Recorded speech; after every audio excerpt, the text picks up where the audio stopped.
ቴዲ አፍሮ ግን ምን ያህል አሳፋሪ ሰው ነው እንደው ምን ቢሆን ነው ግን እንዲያረጋው ምን ቢያደርግ ነው ግን እንደዚህ የጋዛ ሰዎች እንደጌዛ እየተጨፈጨፉ ለእስራኤል ነፃነት እንደዛ ይወጣው ዘፈን ኮንሰርት ያዘጋጀው ምን ቢያደርግ ነው አላበዛውም እንት ሊሆናል አይደል እናንተ ማህበራዊ ሚዲያ ላይ ይሄ ማህበራዊ ሚዲያ መነጋገር አጥለቅልቆታል ከትላንትና ጀምሮ እስራኤሎች ኦርቶዶክሳውያን ወይ ደግሞ ክርስቲያን ብቻ ይመስላችኋል እንዴ ለነሱ እኮ ገና ክርስቶስ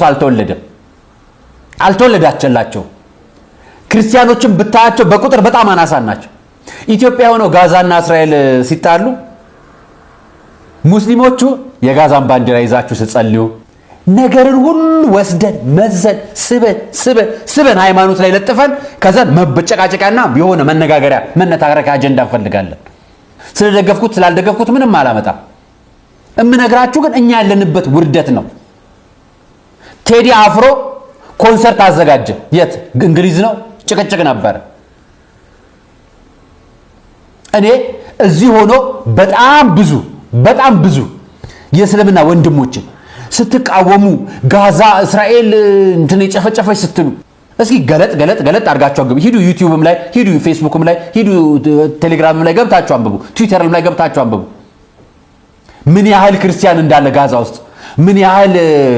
ክርስቲያን እንዳለ እስራኤል ውስጥ ተመልከቱ እስራኤል ካለው ክርስቲያን ጋዛ ያለው ክርስቲያን ይበልጣል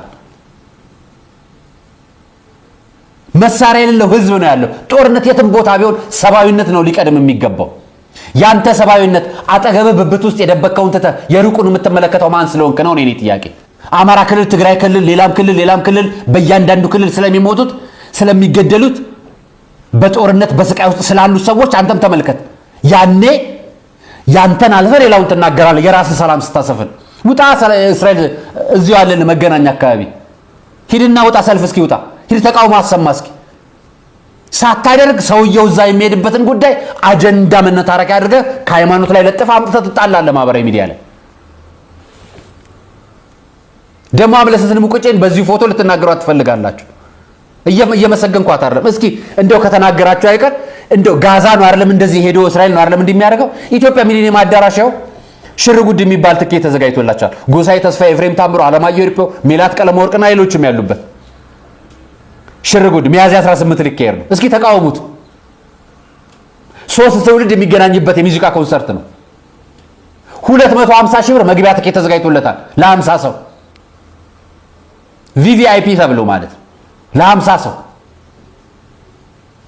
አንተ ሀገር በራብ እየተቆላ ሀገሬ ውስጥ ችግር እያለ እንዴት የ250 ሺህ ኮንሰርት ይዘጋጃል መግቢያ ትኬት ይዘጋጃል ብለ እስኪ ማህበራዊ ሚዲያ ላይ ዝመታ እንደው ዝም ብሎ መላቀስና መጫጫም ተገቢ ስላልሆነ ነው የምነግርህ ተገቢ ያልሆነው ተገቢ ባልሆነው ልክ መናገር ስላለብኝ